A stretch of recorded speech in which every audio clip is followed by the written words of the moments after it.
এজন্য সেদিন যদি তুমি ইমানদার হইতে না পারো, তোমার এই চুল তোমারে নাফরমানদের দলভুক্ত করে দিবে।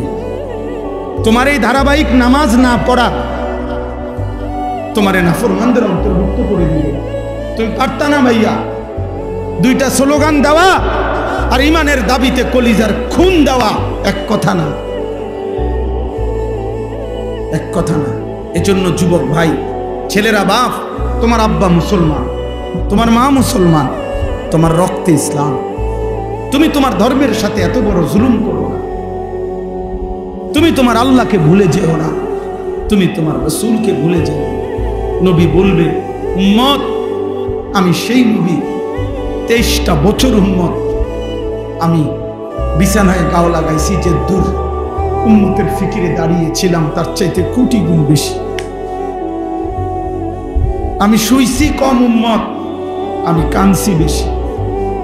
এমনও দিন গেছে, আম্মা জান আয়েশা বলছে, হাদিসের মধ্যে আছে, আম্মা জান আয়েশা বলছেন রাদিয়াল্লাহু তাআলা আনহা, নবীজির স্ত্রী বলছেন, আমি নিজ চোখে দেখছি এশার নামাজের পরে নবী আয়েশা শুইছে, আমার পাশে শুইছে। একটু পরেই দেখছি উনি দাঁড়ায় গেছেন, আর দাঁড়াইয়া এক দাঁড়ানোতে আর রুকুও দেয় নাই, সেজদাও দেয় নাই।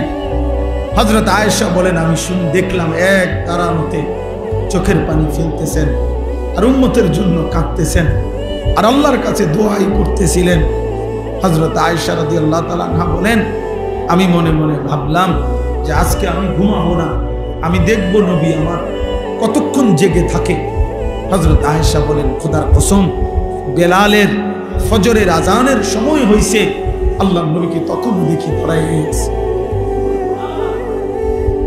কেমনে ভুলে গেলা জোয়ান? এমন রাসূলকে কি ভোলা যায়? এমন নবীর ভালোবাসা 2টা জিলাপি, এমন নবীর ভালোবাসা 1 প্যাকেট বিরিয়ানি।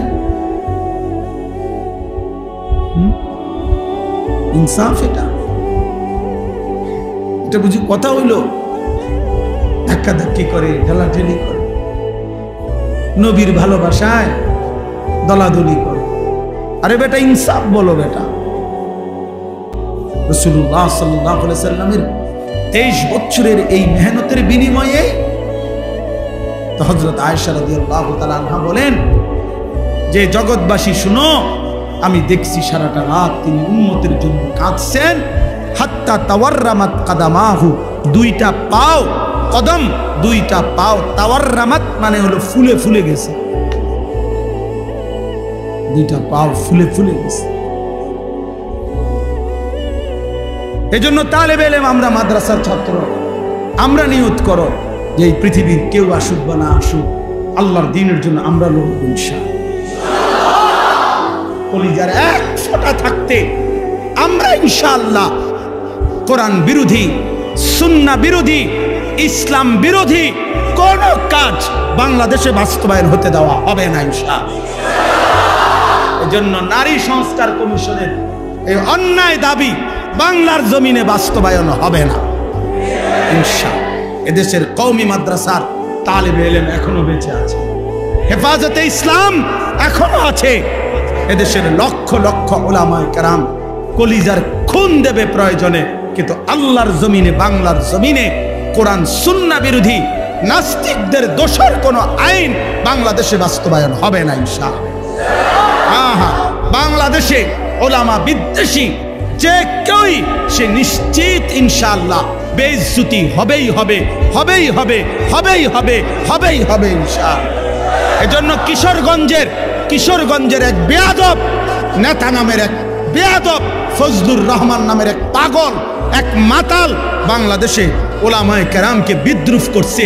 এই বেয়াদব ইনশাআল্লাহ প্রকাশ্য জমিনে বাংলাদেশে বেইজ্জতি হবেই হবে ইনশাআল্লাহ। বেইজ্জতি ওই বেয়াদব বাংলাদেশের উলামায়ে কেরামকে প্রচন্ডভাবে বিদ্রুপ করছে। আমরা নারী সংস্কার কমিশন কোরআন সুন্নাহ বিরোধী প্রস্তাব পেশ করছে, আমরা এটার বিরোধিতা করলাম কেন? তার গাও ঝুলছে, সে তসলিমা নাসরিনের লাগা মায়া দেখায়, তার কাছে তসলিমা নাসরিনের প্রতি দরদ, উলামায়ে কেরামের প্রতি বিদ্বেষ। কত বড় নাফরমান!